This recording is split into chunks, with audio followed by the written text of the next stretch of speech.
The verbal war between President Obama and Syria's President Assad reached a fever pitch, with Congress and the American people debating what to do in response to that chemical weapons attack in Syria.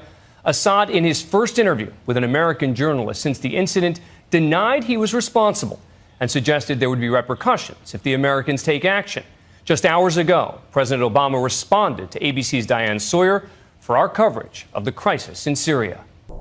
In Washington, a president in the political fight of his life. We will be stronger if we take action together as one nation.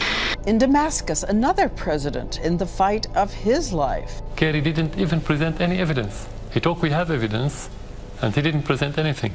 Nearly 3 weeks, 20 days after the chemical attack in Syria, a war of words for the hearts and minds of the world. The Assad regime's inhuman use of weapons of mass destruction against innocent men, women, and children unleashed hellish chaos and terror on a massive scale. And if we don't stand up to it, we'll face it more, and they will think they can intimidate anybody. Straight to the breaking news.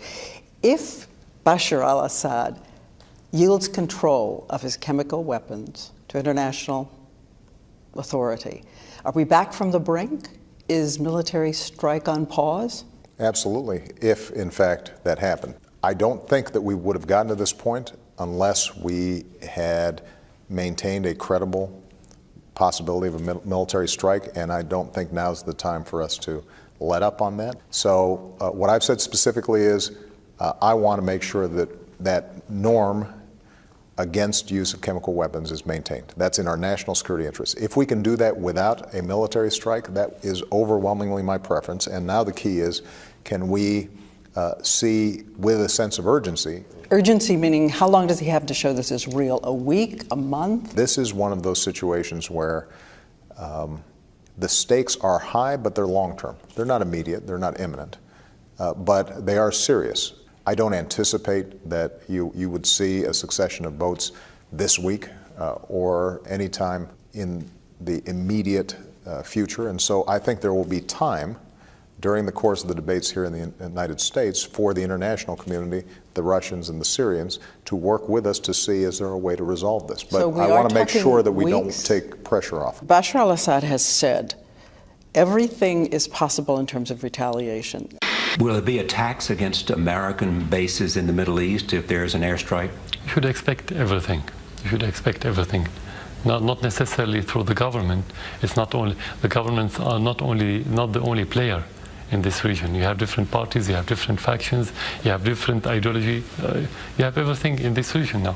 Do you feel at this moment, looking at everything that's possible, that the American people should brace for retaliation? No. Look, we take all precautions, but understand Assad's capabilities are not significant compared to ours. They're significant compared to an opposition that are not professional fighters. They have allies, Iran, Hezbollah? They're significant relative to 400 children that they gassed. They're not significant relative to us. Iran is not going to war with the United States over the use of weapons that they themselves object to.